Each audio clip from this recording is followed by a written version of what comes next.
In Lviv, hospital wards were filled with the wounded from hotspots where fighting is currently taking place. 9-year-old Heorhii and his mother miraculously survived the enemy rocket attack on Izium in Kharkiv region. The child's head and arm were injured. The little boy was rescued by doctors from 4 hospitals in different parts of the country. Now the child and his mother are in Lviv. Heorhii has several more surgeries ahead.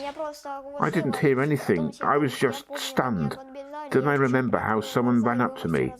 I slightly opened my eyes. Everything around was destroyed. 9-year-old Gosha recalls the first seconds after the shelling. He and his mother, Julia, live in Izium. Until March 11, he and his neighbours were hiding from bombs in the basement. There was no more electricity, gas or water in the occupied, devastated city. On that day, people went out into the yard to cook food while suddenly shelling began. It passed from the 5th floor to the basement and hit the child. Shards pierced his head. When he was wounded, we dragged him on blankets to the nearest bomb shelter. And then we took him to a hospital in Izium in a broken car with punctured wheels. There were still doctors in the basement who had not left. Gosha received mine blast injuries to his head and left arm.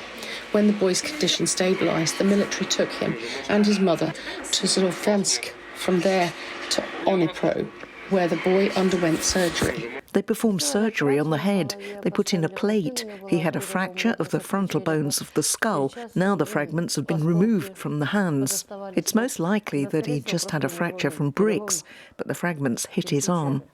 The family has already been transported to Lviv from Dnipro. Due to a head injury, the boy's hearing has not yet fully recovered. The child still hears buzzing in his ears. It constantly makes noise in my head, but sometimes it squeaks so much that it even deafens. Now Gosha's condition is satisfactory, the doctors say, but there is still many surgeries ahead. Doctors will try to restore the efficiency of his wrist.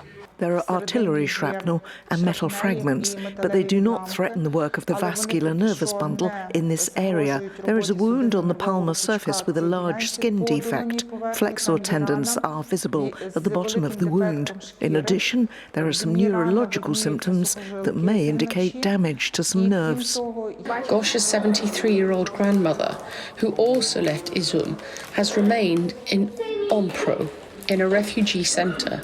There is no connection with other relatives who are currently in Izium. Most of all, the boy misses the cat, Morgan, who was left in the basement with neighbours. Gosha dreams of recovering as soon as possible, returning to his hometown and again, like before the war, doing his favourite boxing. To recover and return from here back to Izium and for the war to be over.